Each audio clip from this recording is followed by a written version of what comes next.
Thank you for being here. This is a really exciting time for us. We have been working on audio over IP and the new CI unit for many years. We are in more than one vertical. We are in pro audio, commercial cinema, and in residential. And what Arno is going to explain is that there are a lot of reasons as to why, and there are reasons why not to do audio over IP. But now this is a complement to our family of products. So we had a question yesterday. We had an event with the reps, and they're like, well, do you see that this is going to kill off the Altitude 16 and 32? And the answer to that question is 100% no. This is a complementary product. And so Arno is actually going to be working on documents that explain why audio over IP and why not audio over IP.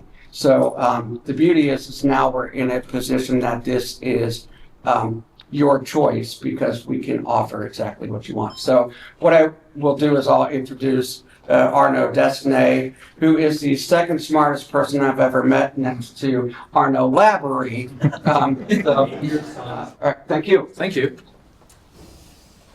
So yeah, thanks for being here. It's to be revealed. It's been a long wait, and it's finally here. We have given birth to a new monster. We're very proud of it. It's very promising. It's been very well received so far.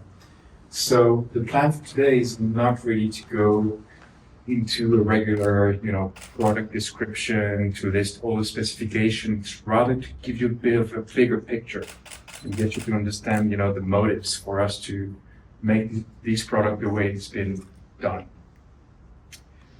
So I think the bigger picture is exactly this. As Trinnov, we don't release new product very often.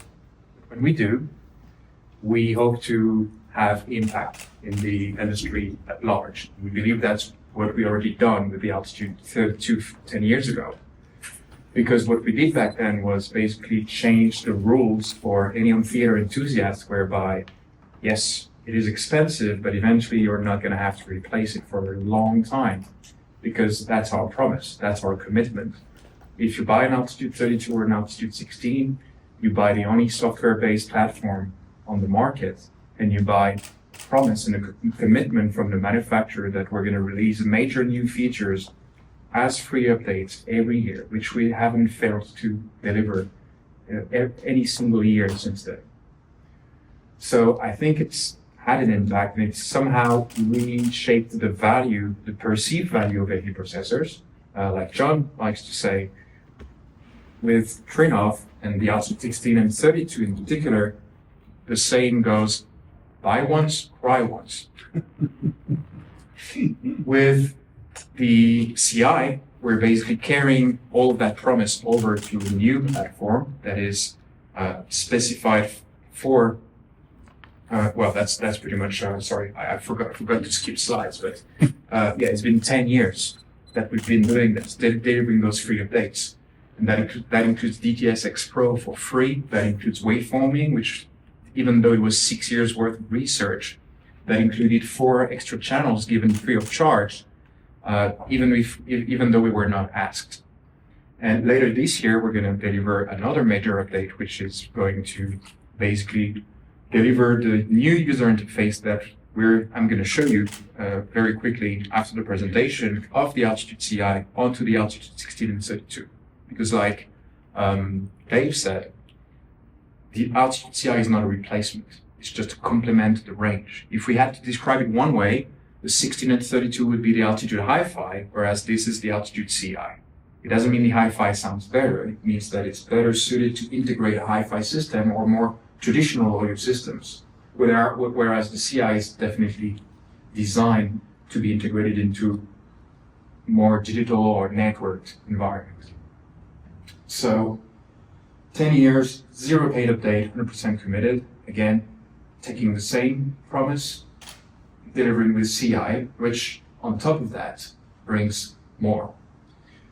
And more is the expanded possibilities. So again, we're trying to think of the perceived value for a home theater enthusiast. Not only they're going to get free updates, but now they can pay for what they are going to use only. if if I use a 5.1.2, why would I pay for a 16-channel processor? It's not fair. So that's what we're doing here, giving that benefits to the end user whilst expanding the possibilities with a single platform from 8 channels all the way to 64 with a single product. So why it matters? That's pretty much what I've said. It matters to the customer because it's more fair. It's, in a way, we could almost speak of a better kind of respect for the end user because we're only asking him to pay for what he's going to use. But it also, for us as a manufacturer, gives us a broader access to more enthusiasts. Because the price range for the 8-channel is lower than the current range. And 7.1 systems was not necessarily what you had in mind when you were thinking Trinnov, because primarily we're known for immersive sound and acoustic correction, not for traditional surround sound systems. But with the CI, we can basically address those more entry-level systems. And the cool thing is that this system will basically grow with the client and with all successive upgrades that is going to go throughout his home theater journey. So here's more of a practical example of what you can do with that single platform. You could start with, in fact, Hi-Fi 2.4 as an example, using 6 channels out of 8 to have 2 beautiful Hi-Fi towers and 4 subwoofers for waveforming. And the reason it's possible is because even though it's digital and networked primarily, we decided to keep 8 analog outputs into that product. The reason was not 7.1, it was waveforming, because waveforming is obviously is a central part of our value proposition, and a lot of people are going to use active subwoofers. So we wanted to provide up to 8 analog outputs to be able to support this use case.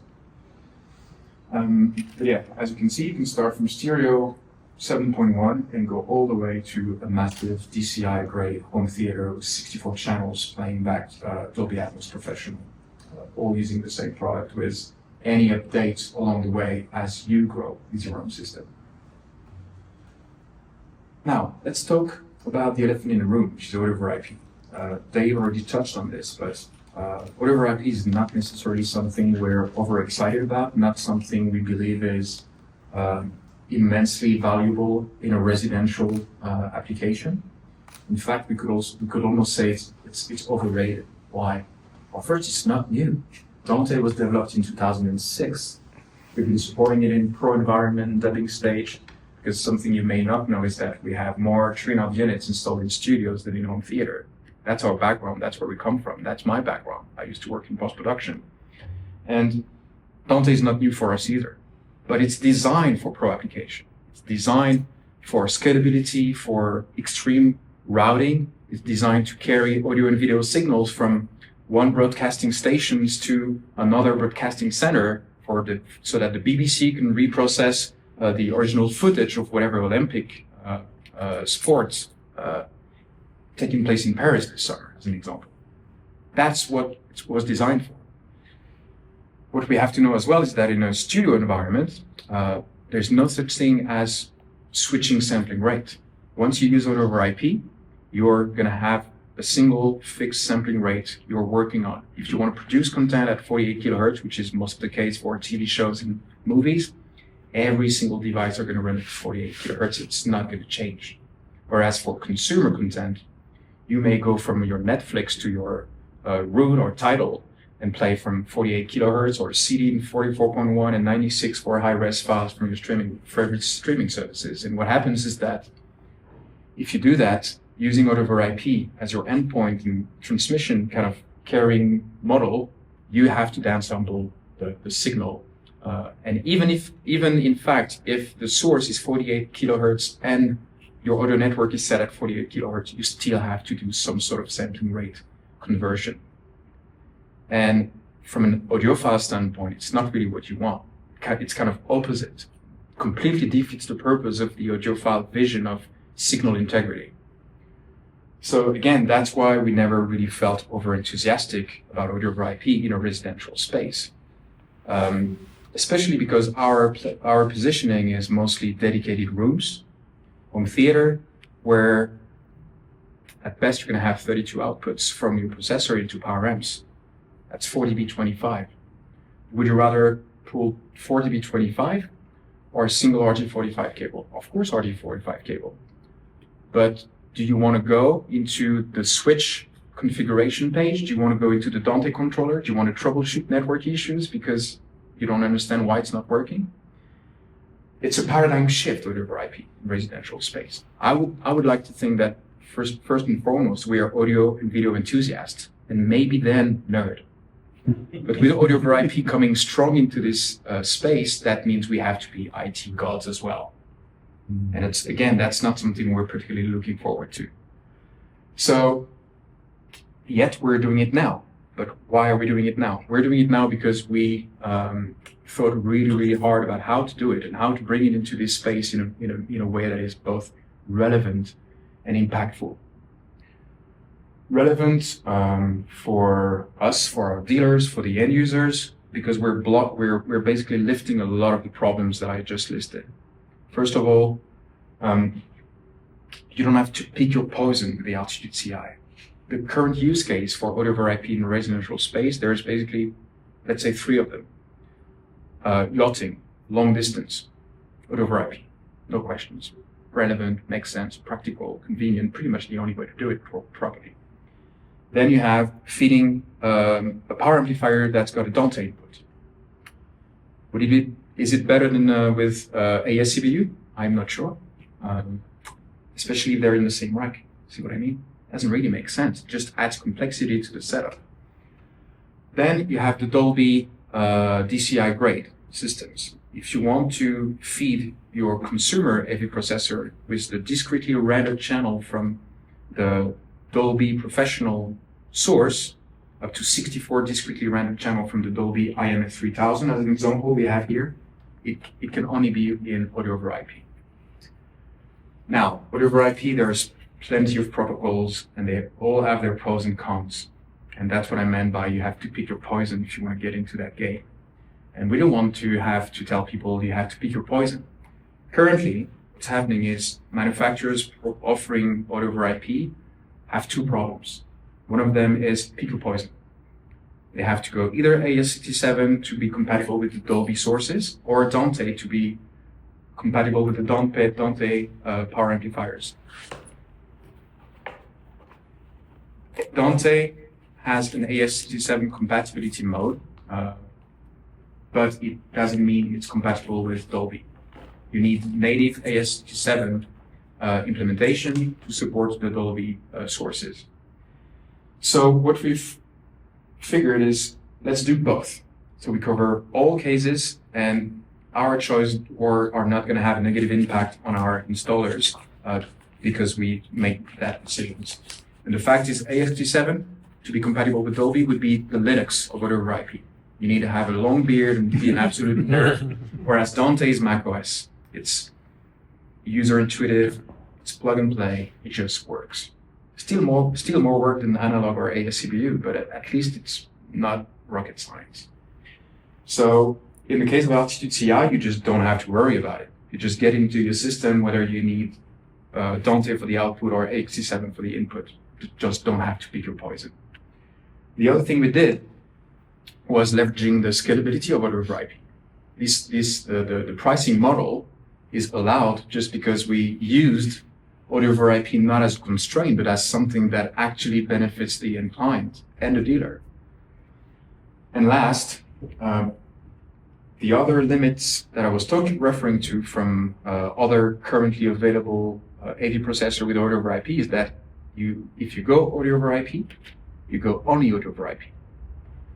As far as I know, there's no way to mix different types of outputs, which means that if you want to go into audio over IP, you need to upgrade your entire system downstream into audio over IP, which is not something you necessarily want to do. You may want to get a first taste of audio over IP, but have, step by step getting into it. You may want to keep your Macintosh power amp, which has only analog input, without having to go Dante into a converter you have to buy to go Dante to analog to your Macintosh amp. You may not want to replace all your power amplifiers for them to be Dante-enabled. So That's what we do with our hybrid routing. There's been a lot of work going into this. And basically what's doable with the CI is that all the outputs available are analog up to 8, okay, like I said earlier, ASCBU up to 32. If you want to go digital, but without the downsampling limitation, and Dante, for obvious reasons. You can mix match them any way you want. So if you want to keep your Macintosh for your left and right channel, fine. Route left and right to the analog outputs. If you have 16 channel power amps for your surrounds and tops that has an ASCBU input, you can combine those two analog outs with 16 ASCBU. And later on, if you want to upgrade and you're going to get another power amp, which is Dante, you can also add Dante to your routing. You can mix and match any way you want.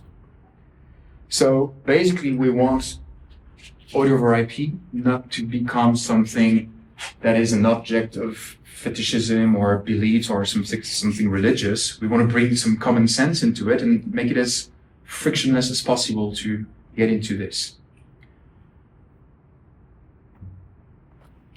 So the other aspect is that with CI, we're releasing this new user interface, which is more enthusiast-friendly, more dealer-friendly, and doesn't remove any of the sophistication of the current user interface. You still have access to this extreme flexibility, these very advanced settings. If you want to adjust the way the algorithm works, it's still available. It's just not as easy to find.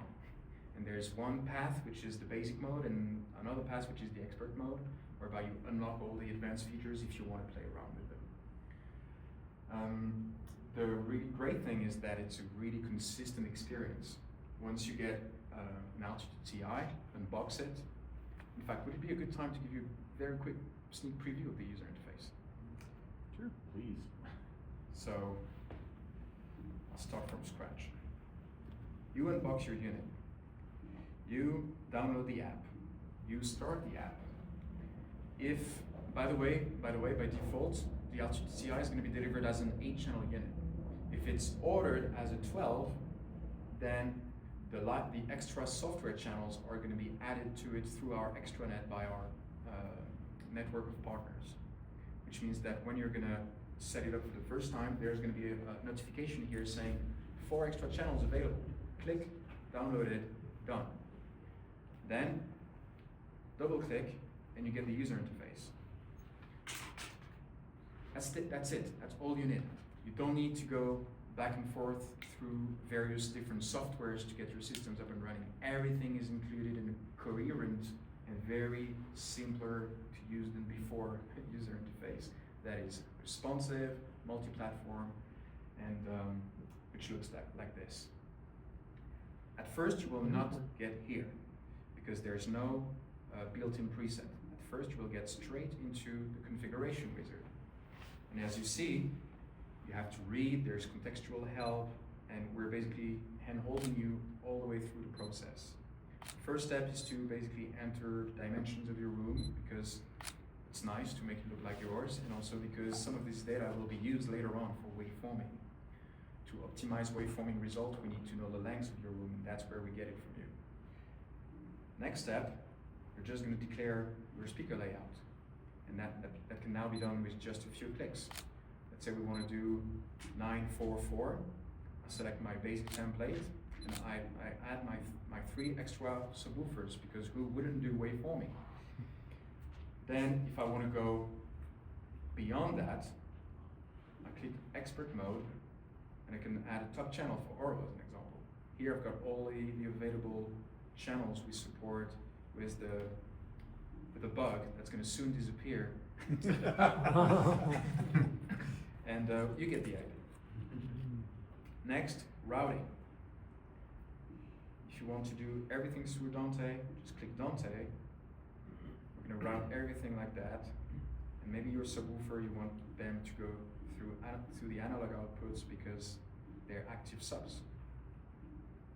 And then you just play noise to make sure that it's routed where it should be. And next, you save the preset because your configuration is done. And from there, you've got 2 options. Either go home and play content on your uncalibrated systems, or go into the calibration, which supposedly is the main reason you got a Trinnov in the first place. That's for our calibration technology. Again, it's a step-by-step process, which is self-explanatory. For those who have used the Trinnov, we used to have a self-powered microphone with the battery built in. That's gone. It's now getting power from the processor, which means that you don't have to power it on and off when you're instructed to do so. The unit is going to do it itself in the process when needed. The other thing is every microphone are individually calibrated at the factory. And they used to come on the compensation file used to come on a USB stick. You would have to insert into the processor, update the file, select it. Now it's pulled from the microphone into the processor, and that's when you have your green tick. So you literally just have to plug it and follow the process. These are just instructions. This is just making sure we've got sound everywhere, either with automatic rotation of pink noise or by manually clicking on all these speakers and making sure we've got noise everywhere. If there's too much level difference between all the speakers, again, you can go into expert mode and basically implement some offset because your front speakers are hotter than the surrounds and tops. It's pretty straightforward. Then you hit next. That does not have to be precise. The optimizer will do the precise Yes. adjustment. That's just getting in the ballpark so that some speakers aren't blowing you out of the room while others aren't loud enough to get a good measurement. Yeah. And here we're basically guiding you through the process, asking you how do you want to do it? Do you want multiple measurements for the basic calibration, or are you going to use waveforming or not? And I'm going to do waveforming just to show you how we've integrated the waveforming process into it. We've added, feature that allows you to work outside of the room if you don't want to live through those loud bursts. So there's a timer so that when you calibrate, it gives you 5 seconds and up to 30 if you work very slowly to get out. You get all the information in real time from the calibration right at your fingertips. For advanced users, if there's any problem, we can unblock and override the default settings for the calibration, so you don't have to go back and forth into different pages.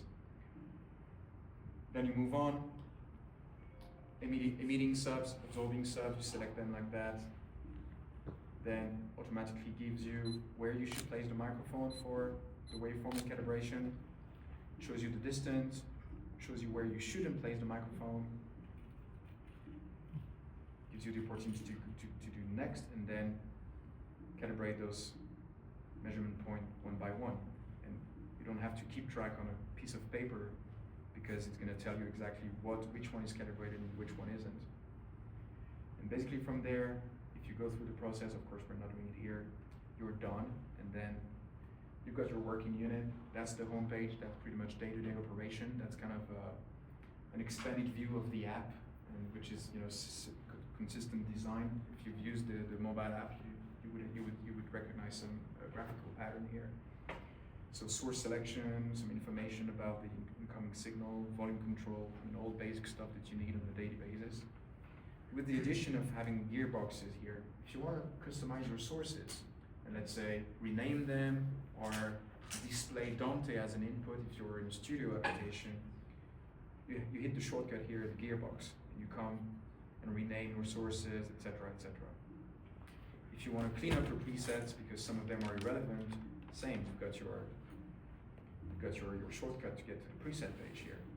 If you want to set up the decoders and say that, okay, for my left rear surround, I want that channel to be decoded. That's all doable with straight shortcuts you can see here. And last, just a few examples, because then we could go on and on and on and on. Target curve, a lot quicker than before to edit. So if you want to have, let's say, a downward curve across all speakers, you can draw it like this. If you want to, let's say, edit on top of that only the surround speakers to give them a little more tilt because they're aggressive, you can do that without affecting the left, center, right. the left was still selected, my bad. But you get it. And in fact, if I select a calibrated preset, on top of the target curve, you see also the before and after correction response. So you can see the effect of the target curve, whether the target curve hits the result or not. So yeah, it's much more intuitive and you're handheld through the process. And I guess that gives you a first nice quick overview. Now, if you go back to the presentation, feel free to stop me because I just realized to keep talking uninterruptedly and this might be tiring. Next. And I think that's the last slide actually. Just half an hour, good. CI. As you understand, for us it's a big deal because we hope to basically reshape once again the way people perceive the value of an AV processor, not only at the time of purchase, but over the entire lifespan of their systems and multiple home theater systems and upgrades. But it also helps us in our mission of giving access to Trinnov to a much broader public. We want more people to be able to enjoy optimized sound and to start as early as possible in their journey, maybe with an AltitudeCI 8, which is more affordable than before. So, yeah, I'll take questions or I'll take anything that you may wonder about that I haven't covered. Yeah. I have two questions. Will that GUI will also be rolled out for the existing altitudes as well? Absolutely. Okay. And if you had a capsule already, would it work? The microphone? The microphone. Yeah. Would it work with the AltitudeCI? Like, no. No. Okay. No. And the new one wouldn't work with the old one. Okay. Right. No. Yeah. So we've got a FAQ coming up on the product website that basically answers all these very, very relevant and practical questions because it's a generational step forward. And, yeah, pretty big leap forward for us. Just for the record, that's a completely new processor. Apart from the optimizer and waveforming, everything else is new. So just like we've had started from scratch developing a new processor, which has been more than 5 years into the process behind the scene. So new hardware platform, extremely powerful and sophisticated. So before there used to be a basic audio board doing with a basic DSP doing routing and clocking. Now that has been replaced by an ARM processor plus FPGA. We still have on that unit a PC to do all the processing at the resolution we need. And then we have the Dante board, which is another network device within the unit. It's extremely sophisticated. Then a new UI, as you saw, there's a new operating system. There's so much going on also in the back end. The way to handle the software updates go through our extranet. The way that the software is delivered to the unit is also very different. Now you just download an image locally on your laptop and drop it into the unit. It's encrypted on the fly. Everything's new. Everything's been rewritten. So it's really a new chapter we're opening with that product. Yeah. When does the new firmware drop for old units? We are hoping before the end of the year.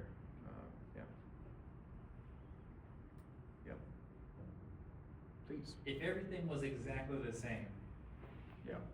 does this sound better? Of the CI compared to the other products, it should be the same. Yeah. Something we haven't covered, by the way. No, because it's based on the same DAC architecture, same DAC chip as the Altitude 16 and 32. The latest DAC, because we've had 2 DAC generation on the Altitude platform. But this is consistent with current production units for 16 and 32. Processing is the same. It's running on an x86 platform as well, so same. Yeah, there's no reason why there should be a slightest sonic difference between the two. Speaking of sound quality, there's also something important that I basically skipped because I went too fast through it. Audio over IP is not an obstacle only for end users, but some dealers are going to struggle. And we wanted to give them a chance to get into the AltitudeCI train because of the upgrade opportunity over a long time. It's a really good starting point. And if you need audio over IP, you should be able to get into it without having to get a degree in IT. So for a single Amplitude 16, because what I haven't said is that we also released the Dante input board for the Amplitude 16. We have a way that is enabled by the unique network architecture of that product which is basically having 3 ports that can be set up in many different ways. So up until now, we had one network port on the processor, and basically you would plug it to control, and if it was audio over IP enabled, that's also the port you would use for audio over IP. But now that we have 3, we can basically isolate them, and basically feed 3 different networks, 3 different applications, whether it's for security, redundancy of the audio network. Yeah, it's extremely powerful. And the default mode will be that the port number 1, which is RJ45, will be dedicated to control. So that means you plug your laptop to a switch that is connected to the port 1 of the unit. You're going to see the interface just like I showed you. That's where you can set it up. But if you don't want the headache of troubleshooting an audio over IP network, because the problem with audio over IP is that it can be finicky, it can be demanding, and you need still to understand what you're doing. It's a different type of clocking. You need your network to be very, very efficient, very well set up. And if you have a lot of traffic on the network where the audio over IP traffic is going, you may experience audio dropouts, and you don't want that. So the best way to sort it out for somebody that is not very, very into IT and networking is to use the ability to separate those ports, whereby port 1 is for control, port 2 and 3 are dedicated to audio over IP. So basically it is its own internal network, fully isolated from the rest. So the only network for audio over IP is going to be the one between CI and the Amplitude 16.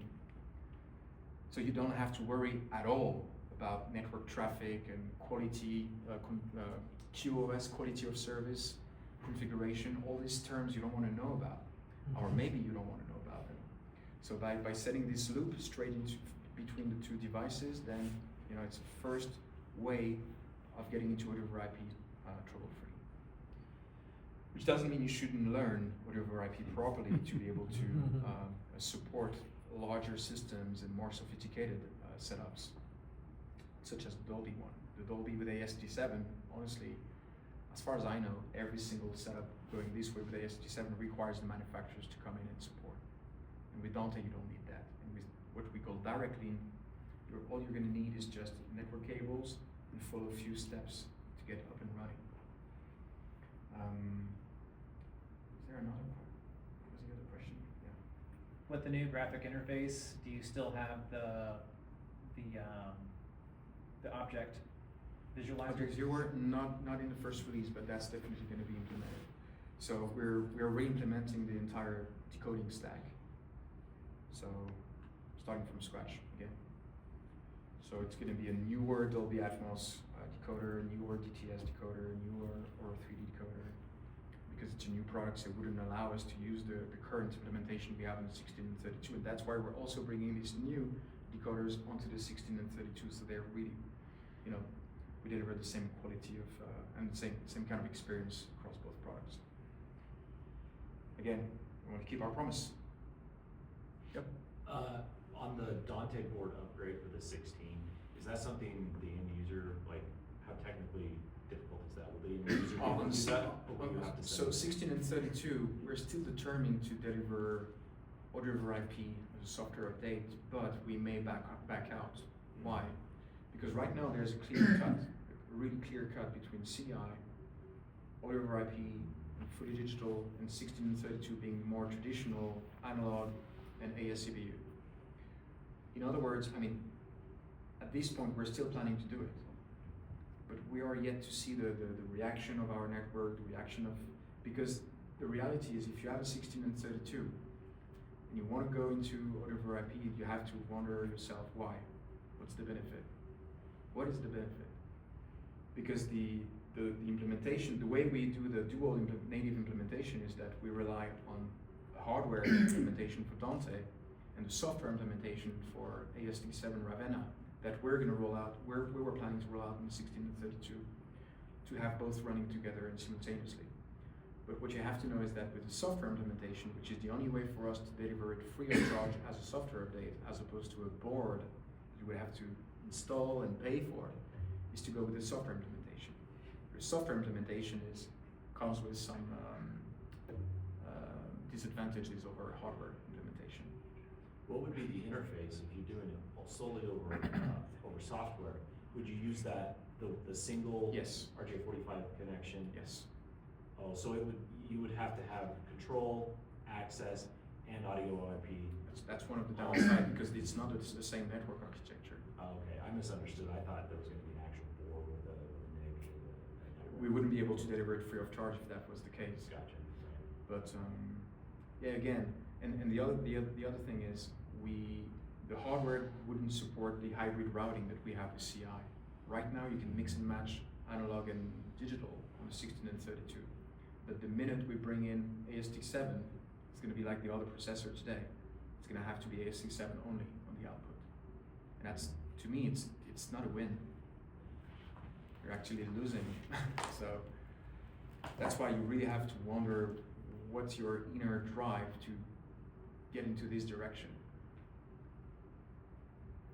But we have to remember that for anyone willing to keep their power amplifiers that do not necessarily have a digital input or a Dante input, 16 and 32 are still by far the best option.